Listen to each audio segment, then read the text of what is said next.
বেলা পাঁপড় ভাজা খেতে খেতে ভাবলাম তো চলো আজকে রাত্রে নতুন একটা রেসিপি করে নিই, পাঁপড়ের তরকারি। এটা অনেকেই খেয়েছে বাট আমার কাছে একটু নতুন, আমি কখনো করিনি। তো সেই জন্য আমি একটা বড় সাইজের পাঁপড় নিয়ে নিয়েছিলাম। নিয়ে পাঁপড়টাকে আমি ছোটো ছোটো টুকরো করে নিয়েছি। নিয়ে আমি কড়াইয়ে তেল গরম করে একে একে পাঁপড়গুলো ভেজে নিচ্ছি। নিয়ে পাঁপড়গুলো তুলে রাখবো। আর এর সঙ্গে আমি দুটো বড় সাইজের আলুকে ডুমো ডুমো করে কেটে নিয়েছি, যেগুলো আমি ভালো করে একটু লাল লাল করে ভেজে তুলে নেব। তো কড়া গরম হয়ে যেতে আমি এবার আলুগুলো ছেড়ে দিয়েছি, দিয়ে ভালো করে ভাজবো। ভেজে আমি আলুগুলো তুলে রেখে কড়াই আমি দিয়ে দেবো একটা বড় সাইজের পেঁয়াজকে কুচিয়ে করে নিয়েছি। তো পেঁয়াজটা আমি দিয়ে দিলাম। পেঁয়াজটাকে আমি একটু লাল লাল করেই ভাজবো। আর এর সাথে আমি দেব কিছু পরিমাণ আদা আর কিছু রসুন। তো সেটাকে পেস্ট করে নিতে হবে, তো সেই জন্য আমি একটু শিলে আদা রসুনটা বেটে নিলাম। নিয়ে এবার পেঁয়াজটা ভাজা হয়ে যেতে আমি কড়াই আদা রসুনের বাটাটা দিয়ে দিলাম। এরপর আমি একে একে পরিমাণ মতন লঙ্কা গুঁড়ো, হলুদ গুঁড়ো, নুন আর একটু টমেটো সস দিয়েছি। আমি টমেটো অ্যাড করিনি, টমেটো সস দিয়েছি। দিয়ে মশলাটা আমি ভালো করে কষিয়ে নিয়ে এর মধ্যে আমি আলুটা দিয়ে দেবো।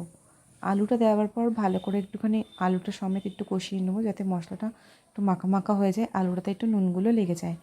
তো এটা মাখা মাখা হয়ে আসলে এর মধ্যে আমি দিয়ে দেবো পরিমাণ মতন জল। তো আলুটা যাতে একটু সেদ্ধ হয় সেই জন্য আমাকে একটু চাপা দিয়ে রাখতে হবে।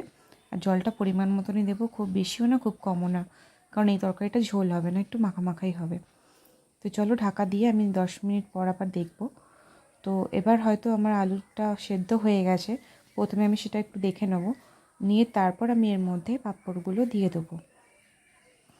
আর শুধু রেসিপিটা দেখলে হবে না, যদি রেসিপিটা ভালো লেগে থাকে তাহলে লাইক, কমেন্ট, শেয়ার তিনটেই করতে হবে। আর আমার ইউটিউব চ্যানেলটা সাবস্ক্রাইব করতে হবে।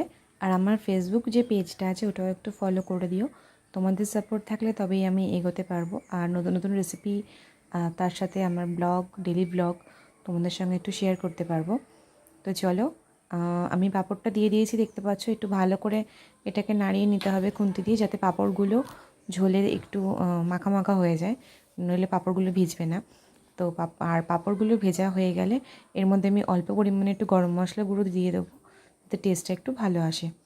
আর তোমরা চাইলে একটু সামান্য পরিমাণ চিনিও দিতে পারো, আমি চিনিটা অ্যাড করিনি, যে যেরকম খায়।